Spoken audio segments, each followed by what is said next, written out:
युतीआधीच दोन्ही जे पक्ष आहेत ते एकत्र नाशिकमध्ये येत आहेत, मोठा मोर्चा काढतायत. तुमच्या नेतृत्वात असेल किंवा बाळानंदकर, संदीप देशपांडे, एक मोठा मोर्चा प्रशासनाविरोधात तुम्ही नाशिकमध्ये काढताय. नाशिकमध्ये शिवसेना हे नेहमी सक्रिय आहे. महाराष्ट्र नवनिर्माण सेनासुद्धा नाशिकमध्ये जनतेच्या प्रश्नावरती आवाज उठवत असते. नाशिक हे एक पवित्र धार्मिक शहर. नाशिकमध्ये कुंभमेळ्याचं आयोजन केलं जातं. नाशिक ही श्रीरामाच्या नावानं ओळखली जाते. तशी नाशिक ही कुसुमाग्रज स्वातंत्र्यवीर सावरकर ह्यांच्या नावानं ओळखलं जाणारं एक शहर आहे. आज नाशिकमध्ये जी अवस्था आहे, परिस्थिती आहे, त्याच्या विरोधात शिवसेनेने यासुद्धा आंदोलनं केली. ड्रगच्या विरुद्ध सगळ्यात मोठा मोर्चा महाराष्ट्रात आम्ही नाशिकमध्ये काढला होता. आम्ही स्वतः होतो. आज नाशिकमध्ये एक प्रकारचं अराजक आहे. नाशिकच्या महानगरपालिकेमध्ये जो भ्रष्टाचार सुरू आहे त्याच्यामुळे नाशिक शहराची पूर्ण वाट. शहरातल्या लोकांना पाणी नाही आहे, रस्ते नाही आहेत, सुविधा नाही आहेत. नाशिकमध्ये गुंडगिरी वाढलेली आहे. नाशिकमध्ये खुलेआम ड्रग्स, MD ड्रग्सचा व्यापार सुरू आहे. तरुण मुलांपर्यंत हे ड्रग्स सहज उपलब्ध होत आहे. नाशिकमध्ये शेतकऱ्यांच्या आत्महत्या जिल्ह्यामध्ये वाढलेल्या आहेत. आणि हे नाशिक शहर राज्याच्या मुख्यमंत्र्यांनी म्हणजे देवेंद्र फडणवीस यांनी दत्तक घेतलेलं आहे विकासासाठी. देवेंद्रजीने एकदा 2 दिवस विरोधी पक्षाच्या नेत्यांबरोबर नाशिकमध्ये फिरावं.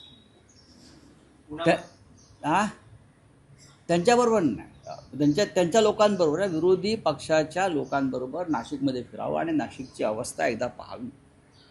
आम्ही वारंवार त्यांना कळवून झालं. आमच्या लोकांनी आंदोलनं झाली, रस्ता रोको झाले. शेवटी असं ठरलं की या नाशिकच्या प्रश्नावर शिवसेना आणि मनसे यांनी एकत्र येऊन एक विराट मोर्चा काढावा, जन आक्रोश मोर्चा काढावा आणि सरकारचं लक्ष वेधून घ्यावं. मनसेचे नेते बरेचसे तिथे पोचलेले आहेत. त्याच्यामध्ये मला आत्ता सांगण्यात आलं की श्री बाळा नांदगावकर आहेत, संदीप देशपांडे आहेत, अभ्यंकर आहेत आणि आमचे स्थानिक नेते आहेत. मला आग्रह होता आपण या कार्यकर्त्यांचा आग्रह आहे म्हणून मी जातो.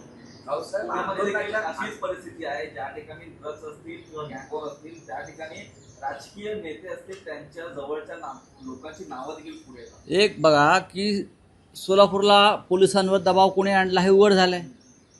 अशा प्रकारचे दबाव प्रत्येक शहरात आणि जिल्ह्यामध्ये राज्यकर्त्यांकडून आहेत. मग ते भारतीय जनता पक्ष असेल, मग ती शिंदे सेना किंवा मिंदे सेना असेल आणि भाजप तर आहेच. या सगळ्यांनी नेपाळच्या लोकांच्या उद्रेकाकडे गांभीर्यानं पाहायला पाहिजे. मी वारंवार इशारा देतो आहे. लोकांच्या संतापाचा स्फोट झाला की काय होतं हे नेपाळमध्ये आम्ही पाहिलं आहे. राज्यकर्त्यांना रस्त्यावरती आणून मारलं आहे, अधिकाऱ्यांना रस्त्यावरती आणून मारलं आहे. हे या राज्यात आणि देशात होऊ नये. सहनशीलतेचा एक बिंदू असतो, एक अंत असतो. नाशिकमध्ये त्या अंतानं टोक गाठलेलं आहे. पुण्यामध्ये अशा प्रकारच्या अंतानं टोक गाठलेलं आहे. नाशिकनंतर आम्ही अशा प्रकारचा एक विराट मोर्चा पुण्यामध्ये सुद्धा काढणार आहोत जनतेच्या प्रश्नावर. लोक कंटाळलेले आहेत. लोकांनी ह्यांना मतदान केलेलं नाही, पण व्होट चोरीच्या माध्यमातून हे लोक सत्तेवर आले आहेत आणि बेबंद आणि बेफाम झालेले आहेत. त्यांना त्यांची जागा दाखवावी लागेल आणि नाशिकनंतर इतर शहरामध्ये सुद्धा अशा प्रकारचे विराट मोर्चे, जन आक्रोश मोर्चे काढले जातील.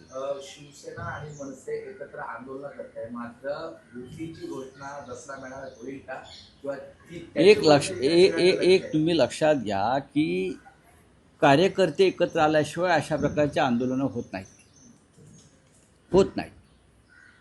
नाशिकमध्ये या मोर्चाचं आयोजन शिवसेना तयारी करत होती.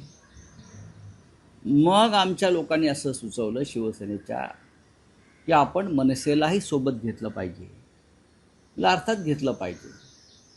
आणि त्यातून मग शिवसेना आणि मनसेचा प्रचंड मोर्चा आज निघतो आहे. अशा प्रकारे इतर शहरातसुद्धा मोर्चे निघतील, हे तुम्हाला मी सांगतो एकत्रित. कारण जमिनीवरची ताकद या दोन पक्षांचीच आहे आंदोलन करण्याची. थँक्यू. हैदराबाद गॅजेटवरून नाही, ते होऊ द्या, ते होणारच आहे. सरकार बघा, मुख्यमंत्र्यांनीच सांगितलेलं आहे की सरसकट हा शब्द वापरलेला नाही. मराठा समाजाला आरक्षण देताना काय गुप्त गोष्टी झाल्या ते हळूहळू आता बाहेर पडते. त्याच्यामुळे मला भीती वाटते की मराठा समाजाची फसवणूक झाल्याची भावना निर्माण झाली तर या राज्यामध्ये अराजक निर्माण होईल. सरकारमध्ये असून भुजबळ बोलतात की अराजकता त्या ठिकाणी निर्माण होईल. नक्कीच नक्कीच मला सारखं वाटतं या राज्यामध्ये जातीय अराजकता निर्माण होऊ शकते. सामनाच्या अग्रलेखात इथे घोडेबाजार म्हणून तुम्ही संशय व्यक्त केला आहे. आता असं हे मी सांगत नाही. आमचं म्हणणं नाही की असं काही झालं आहे. हे भारतीय जनता पक्षाचे आणि त्यांचे मित्र पक्ष सांगतात आम्ही कसे खासदार फोडले, म्हणजे फोडलेल्या खासदारातून खासदार फुटलेले नाहीत हे सांगतोय. उपराष्ट्रपती CP राधाकृष्णन हे घोडेबाजारातून झाले आहेत का? देशाच्या संविधानिक दुसऱ्या क्रमांकाचं संविधानिक पद आहे. सेकंड हायेस्ट कॉन्स्टिट्युशनल पोस्ट म्हणजे देशाचं उपराष्ट्रपती पद आहे. त्या पदावरची व्यक्ती घोडेबाजारातून जर विराजमान झाली असेल तर असं भारतीय जनता पक्षाचे मिंधे गटाचे लोक सांगत आहेत हे या देशाचं दुर्दैव आहे. आमच्या दृष्टीनं असं काहीही क्रॉस वोटिंग वगैरे झालेलं नाही. हा 15मध्ये डिस्क्वालिफाय झालेली आहे आणि काही लोकांनी मतदानावरती बहिष्कार टाकला. उपराष्ट्रपतींची आज शपथविधी आहे. त्या ठिकाणी जे पक्षाकडून समर्थन आहे केंद्राच्या सरकारला ते सर्व पक्ष पाहायला मिळतात, परंतु स्वतः अजित पवार आहेत ते उपस्थित या संपूर्ण कार्यक्रमाला असणार आहेत. या संपूर्ण मागे असं आहे की उपराष्ट्रपती पदाच्या शपथविधीला अजित पवार उपस्थित राहणार. यात नवीन काय मोठं काय क्रांतिकारक गोष्ट काय?